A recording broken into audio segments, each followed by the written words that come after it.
বন্ধুর লাশ নিয়ে অ্যাম্বুলেন্সে করে তার গ্রামের বাড়ি যাচ্ছি। সময় কাটানোর জন্য ফোনটা বের করলাম। ঠিক সেই মুহূর্তেই মোবাইলে একটা মেসেজ আসে।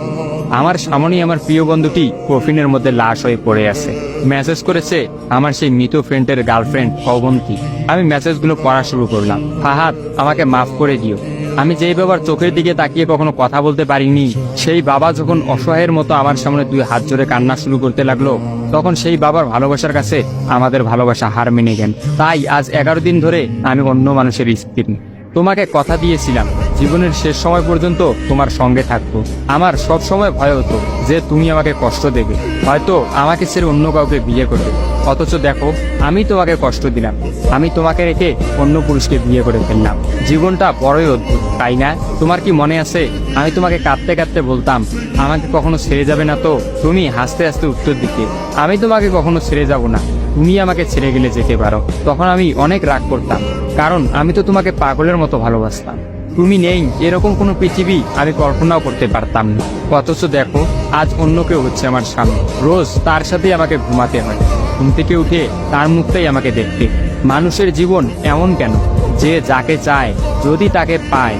প্রকৃতির তাতে কি এমন আসে যায়? কেনই বা প্রকৃতি তাদেরকে কাটায়? হুট করেই সবকিছু হয়ে গেছিল, তাই আমি ইচ্ছে করেই তোমার সাথে যোগাযোগ বন্ধ করতেই আমার নাম্বারটা বন্ধ করলাম। বিয়ের দিন ভাইয়ের ফোন হাতে নিয়ে আমার ফেসবুক আইডিটাও ডিলিট করে দিলাম। তুমি অনেক কষ্ট পেয়েছো আমি জানি, যার সঙ্গে সারা জীবন কাটাবো ভেবেছিলাম তাকেই শেষমেশ কষ্ট দিলাম।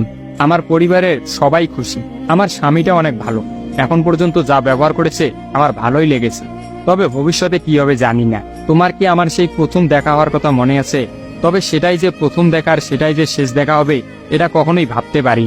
আসলে মানুষের চিন্তার বাইরে যে কত কিছুই ঘটে, তাই না? সেদিন আমি তোমার সাথে 3 ঘন্টা ছিলাম, কিন্তু সেই 3 ঘন্টায় কেউ কাউকে স্পর্শও করিনি। কিন্তু তুমি যখন আমাকে তোমার রিক্সায় তুলে নিতে তোমার হাতটা বাড়িয়ে দিলে, তখন আমি তোমার হাতটা প্রথম স্পর্শ করেছিলাম। বিশ্বাস করো, সেদিন আমার কিছুতেই তোমার হাতটা ছাড়তে ইচ্ছা করছিল না। তোমার ঘরে আমার জন্য কিনে রাখা শাড়িগুলো নিশ্চয়ই এখনো আছে। আচ্ছা, আমি তো এখন আর তোমার নই, ওই শাড়িগুলোকে আমি পাবো? তোমার তো যখনই কোনো শাড়ি পছন্দ হতো তুমি কিনে রেখে দিতে, আমি বলতাম বিয়ের পর সবগুলো একসঙ্গে নেব। দেখো, আজ আমি বিবাহিত, কিন্তু আমার স্বামী তুমি নও। আমি এমনটা কখনোই চাইনি। নিজের পছন্দের একটা মেয়েকে বিয়ে করে নিও, তারপরে শাড়িগুলো তাকে দিয়ে দিই। মেয়েরা শাড়ি কতটা পছন্দ করে তা কি তুমি জানো?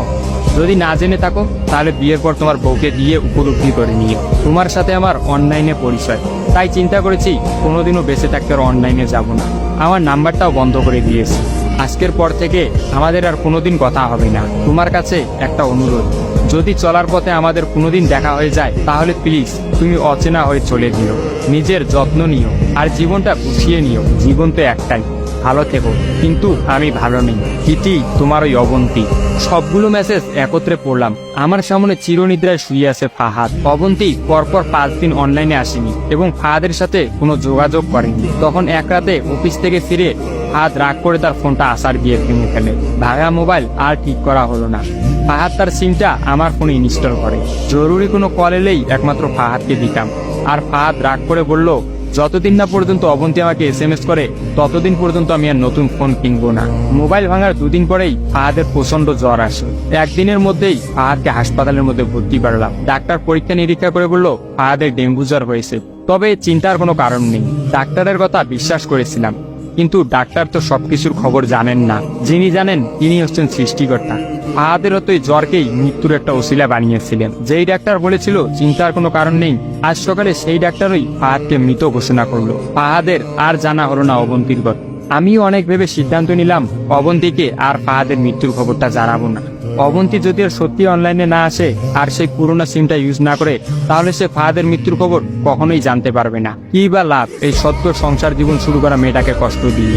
অথচ আমি ভাবলাম সে হয়তো ভাববে ফাহাদ অনেক ভালো আছে। কোনো একদিন শাড়ি পরতে গিয়ে হয়তো অবন্তী ফাহাদের কথা চিন্তা করবে। সে হয়তো ভাববে ফাহাদের কিনা শাড়িগুলো হয়তো তার স্ত্রী পরে রোজ তার সামনে আসে, কিন্তু ফাহাদের সাদা কাফন পরে কবরে যাওয়ার ঘটনাটা না হয় তার অজানাই থাকে। আমি ফাহাদের নাম্বার থেকে অবন্তীর ফোনে একটা মেসেজ দিলাম, আমার জন্য ভেবো না, স্বামীর সাথে নিজেকে মানিয়ে নেওয়ার চেষ্টা করো। বিবাহ বন্ধন জীবনের সবচেয়ে বড় একটা বন্ধন, ভালো থেকো আর স্বামীকে ভালোবেসো। অবন্তী রিপ্লাই দিল, এত সহজে ক্ষমা করে দেওয়ার জন্য অনেক ধন্যবাদ, আর মেসেজ দিও না, বিদায়, চির বিদায়। আমিও মোবাইলটা পকেটে রাখলাম। অ্যাম্বুলেন্স ততক্ষণে ফাহাদের বাড়ির সামনে পৌঁছে গেছে। কফিনে রাখা ফাহাদের মৃতদেহটা নেওয়ার জন্য সবাই দাঁড়িয়ে আছে। আমি ফাহাদের কফিনটা স্পর্শ করে বিড়বিড় করে বললাম, তোর সঙ্গে আর কোনোদিন একই গাড়িতে চড়ে ভ্রমণ করা হবে না। আজ তোর আর আমার একসঙ্গে ভ্রমণের শেষ দিন। বিদায় বন্ধু।